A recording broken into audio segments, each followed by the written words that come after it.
আজানের জবাব না দিলে কি হয়, ঘটনাটি শেষ পর্যন্ত শুনে যান, বড় একটি উপকার হবে। মসজিদে হারামে মাগরিবের আজান হচ্ছিল। আমি তখন হারাম শরীফের ছাদে কোনো মতে দৌড়ে গেলাম অজু করতে, যাতে ভিড় থেকে বাঁচতে পারি। আমি অজু করছি, পাশে একজন নুরানি চেহারায় একজন আরবি শায়েখ আজানের জবাব দিচ্ছিলেন। তখন আমার অজুও শেষ, এদিকে আজানও শেষ। আমি চলে আসছিলাম, এমন সময় ওই আরবি শায়েখ আমাকে ডেকে বললেন, ইয়া ওলাদা, তুমি কি আরবি বুঝো? তখন আমি হাসূচক মাথা নাড়ালাম।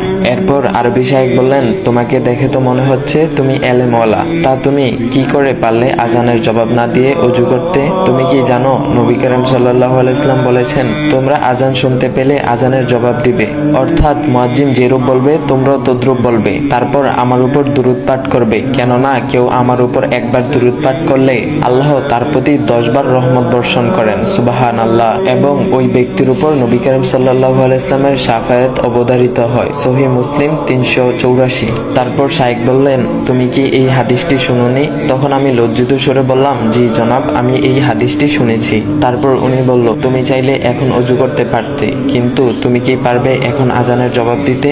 বলো তো, এখন কি পারবে তুমি আজানের জবাব দিতে? তার মানে তুমি নবী করিম সাল্লাল্লাহু আলাইহি ওয়াসাল্লামের শাফায়াত পাওয়ার একটা সম্ভাবনা হারিয়ে ফেলেছো। এই কথাটা শোনার পর কলিজাটা মোচড় দিয়ে উঠেছিল। আমাদের সব আমল রবের কাছে কবুল হয় না, কিছু কিছু হয়, আবার কিছু কিছু হয় না। হয়তো আজকের আজানের জবাবটা আল্লাহ কবুল করে নিত। তখন আমার কিছু বলার ভাষা ছিল না, শুধু বললাম, শায়েখ, আমি আর কখনো এই আমলটা ছাড়বো না, ইনশাআল্লাহ। আমার জন্য দোয়া করবেন। আসুন ভাই ও বোনেরা, আজ থেকে আমরা আজানের জবাব দেব ইনশাআল্লাহ। আল্লাহ তাআলা আমাদের সবাইকে বোঝার তৌফিক দান করুক, আমাদের 5 ওয়াক্ত নামাজ পড়ার তৌফিক দান করুক, সবাই বলে আমিন।